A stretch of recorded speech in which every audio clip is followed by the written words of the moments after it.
If you Mhm. really care about your customers, you have to show the technicians how to take care of them when you're long gone.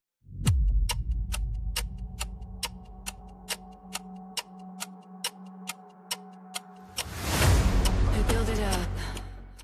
Hey, folks, we're into the next episode of this season of Earned Influence. Again, with me, I have Jami, Mindy, and Racheal, and we're talking about perspective of the industry that we love, that we cherish, that we have purpose in, the mechanic trade. Right into it, Jami's got a question for us all. All right. So I have just recently transitioned into a shop that is mainly heavy line and transmissions. And they brought me in to sprinkle in and to bring on more of the general service. One of the things that I'm struggling with that I'd like to have your guys' insight on is I'm having to learn to slow down because it's not the in and out service, but how do you get your technicians who are not used to the general service and the oil changes and understanding that the oil changes can lead to bigger, tickets and repairs? How do you get them on board to buy into bringing on that general service? Interesting question. Interesting question. As a reminder, ladies and gentlemen, I asked them to bring questions of their own to these recordings, and I didn't want to know what they were off the rip. So I got like a genuine response, and I had to think on the fly and think on my feet.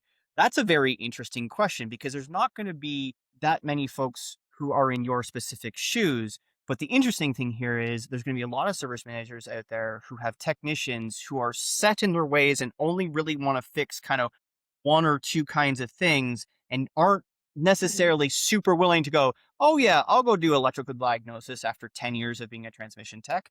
Well, that's not necessarily what we're asking them to do specifically, but we are asking them to broaden their minds. So I'm really interested to see what everyone's response is to this. Mindy, how would you broach this subject with technicians who want how as a service manager you want them to do slightly different work or more broadened work and perhaps bring in more business for the shop?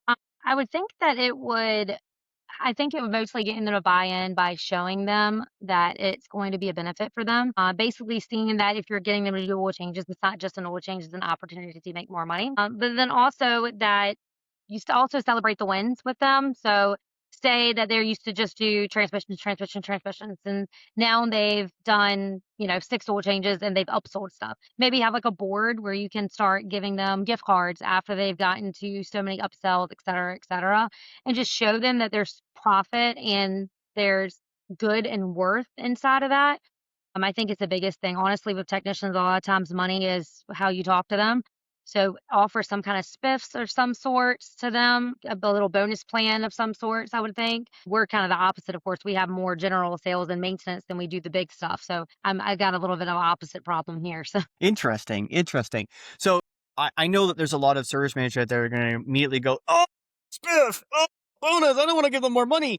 That's that's a challenge. That is going to be a real challenge for a lot of leaders out there who are going to go, I don't want to give them more money. This is kind of expected work to do that I'm going to expect them to do. They're just going to have to do it and grin and bear it. But I think there's a whole nother level to that we want to get into here a little bit. But I want to hear from Racheal first. In your circumstances, you guys work on a lot of different stuff. It's one thing to say that automotive, dealers and then subsequently I'd say the independents work on a lot of variability in terms of what comes in the shop. And Jami's shop, at least right now, very heavily focused on transmissions. They can work on a lot of makes and models. But Mhm. your techs not only work on a lot of makes and models of forklifts, they work on a lot of makes and models of a lot of different stuff, different layouts, different designs, how things move, where things move, what they're powered by, like incredibly different power sources and different fuels and all kinds of different places they work in. That's probably the opposite side that you're looking for. You probably like to have more specialty versus more generalist. I'd really like to hear your perspective on this. Yeah, it's difficult because especially sometimes with your more experienced technicians, they feel like they've earned the right to pick and choose what they work on. They know their strengths. They're not interested in learning anything else. They have made their career doing what they've been doing all the time. So, like Mindy said, you've got to figure out a way to point out the benefits to them. And if that benefit is customer retention, if that benefit is more work, then that's what they are. But also, when I have a team member who doesn't necessarily want to do what he's being asked to do, we always try to tie it back to our company's core values, and one is teamwork. And that's something that probably in your performance reviews, if you do them regularly, you talk about, do they adhere to the core values?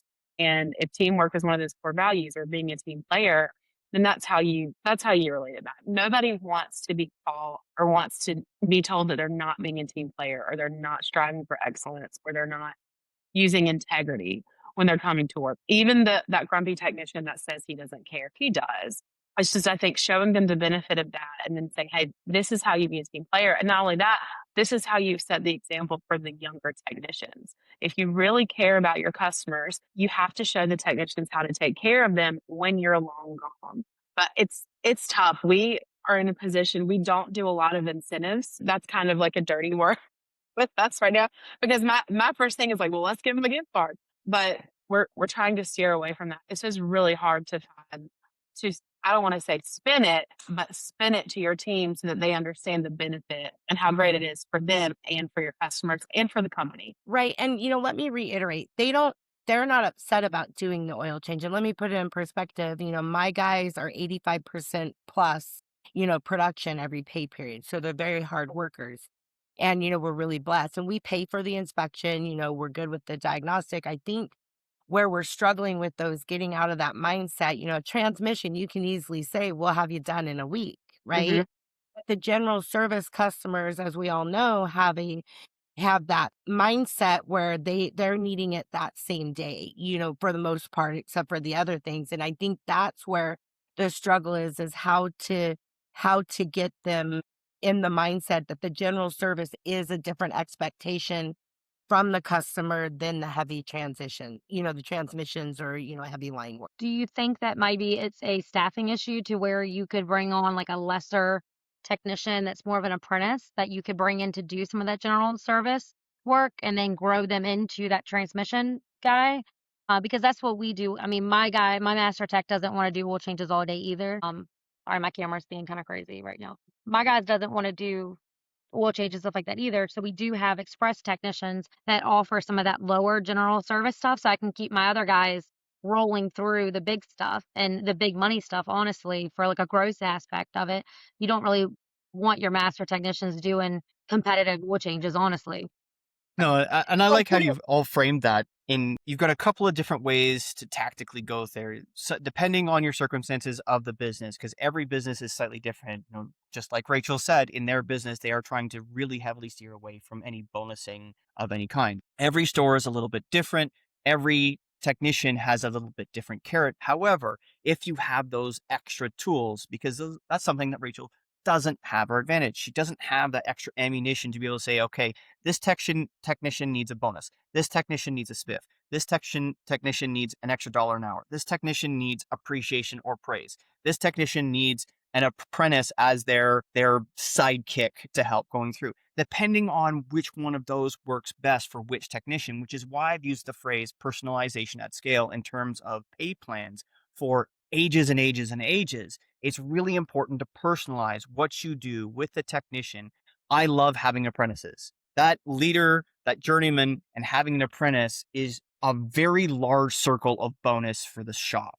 When you have that, especially when they've got authority and autonomy from a foreman perspective, they can actually teach, they can mentor, they can grow technicians, and they can teach them all the little tidbits that they're not going to learn otherwise. And the really cool thing is, and when you have a really good relationship in those, it grows to the rest of the shop. And once it grows to the rest of the shop, we build that trust, we build that relationship, we build that business, because now you lower your churn, because now you're not going to have a technician leave. Now you're going to lower your costs because you don't have technician leave, you don't have to hire, and da da da da da da.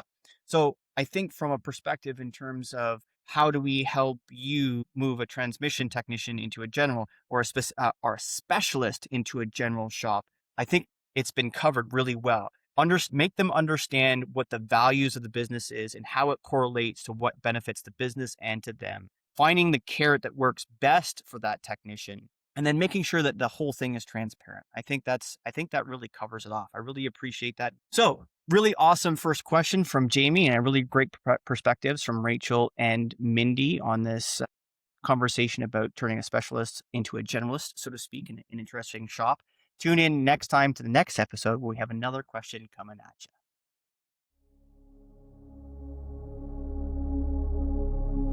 Thank you for watching. Please share, subscribe, and tune in for the next episode.